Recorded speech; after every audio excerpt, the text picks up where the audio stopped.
A new report claims the hapless FBI initially had absolutely no interest in taking possession of Hunter Biden's laptop from a computer repair shop in Delaware. An attorney for the shop's owner, John Paul McIsaac, provided a statement to Just the News editor-in-chief John Solomon. The attorney saying that Isaac's father, who lives in New Mexico, first tried giving a copy of the laptop's hard drive to the FBI last summer, but the Bureau, turned them away.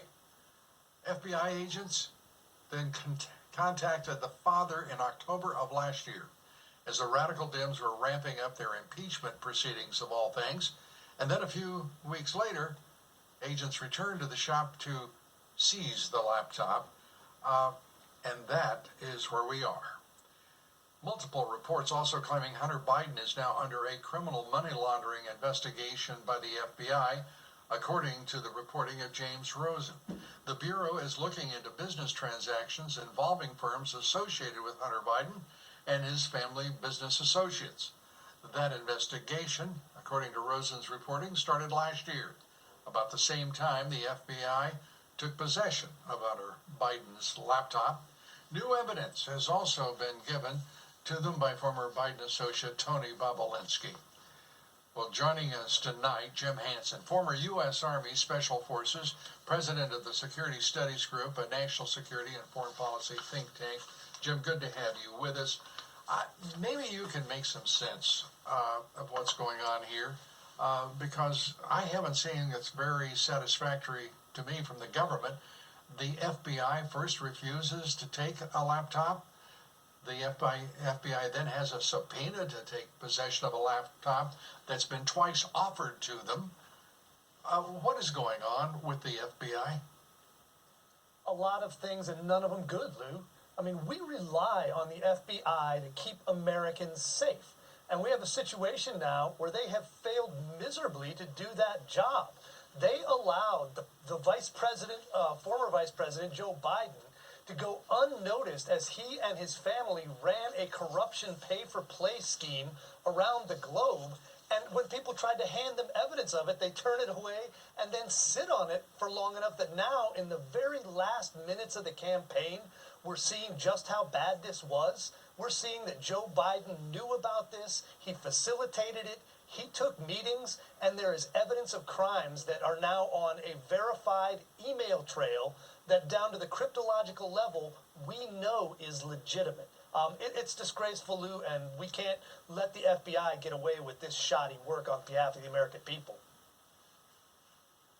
Well, and thanks to the terrific work of Tucker Carlson, we now know a lot about Tony Bobulinski and his role as he stood there before the debate, the last presidential debate, having to defend his name, his family's name, against attacks from a known, well-known lawyer who happens to be a congressman who's a liar in a level that we haven't seen, to our knowledge at least, ever in the Congress of the United States.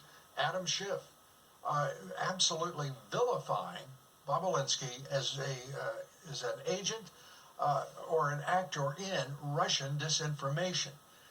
It was appalling to hear that and to know that the media, the national left-wing media, has been carrying the lies of a man they know full well can barely speak without lying.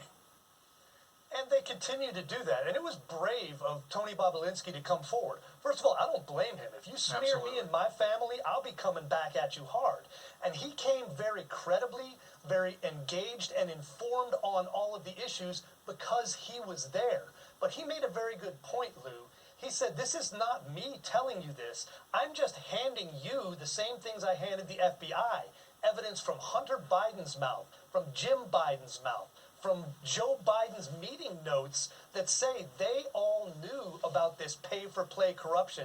They all knew they were hiding the 10% stake of Joe Biden in this Chinese venture, and together were conducting a criminal conspiracy involving money laundering and tax evasion. All of those things are not Tony Bobulinski's fictional ramblings. They are emails and text messages from the principals involved. It's time for them to pay the price. We know based on the evidence that Bobulinski put forward, and some from other quarters, but principally from Bobulinski, that that laptop contained much of that information. And it was in the possession of the FBI for 10 months, for a period of 10 months without any interest or action by them. Then suddenly when he appears, they appear.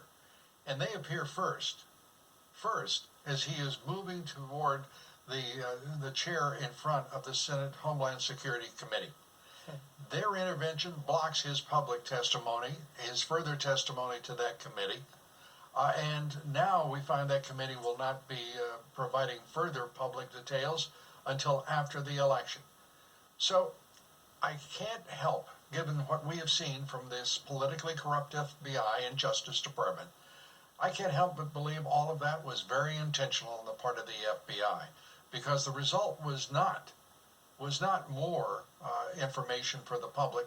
It was to obfuscate the whole issue, the whole event, and they succeeded. Your thoughts?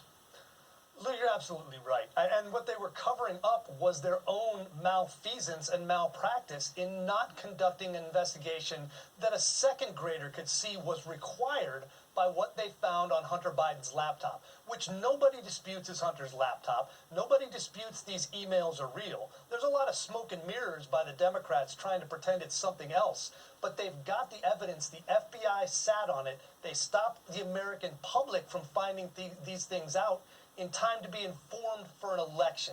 I'm sorry, that's electioneering partisan malpractice by the FBI, and somebody needs to clean house over there. I hope it's President Trump in his second term. I concur. Jim Hansen, thanks so much. We appreciate it. Good to see you. The Lou Dobbs Tonight quotation of the day from my book, The Trump Century. In it, I wrote this, quote, "After the election of Donald Trump in November 2016, the stock market began a historic rise that sent stock prices up an amazing 61% in 39 months. The Dow Jones Industrial Average started at 18,332 and soared to just 449 points shy of the 30,000 mark, an all-time high reached on February 12, 2020. That had created $11 trillion in new wealth in 3 years, which helped drive economic growth and lift our spirits." Up next, House Speaker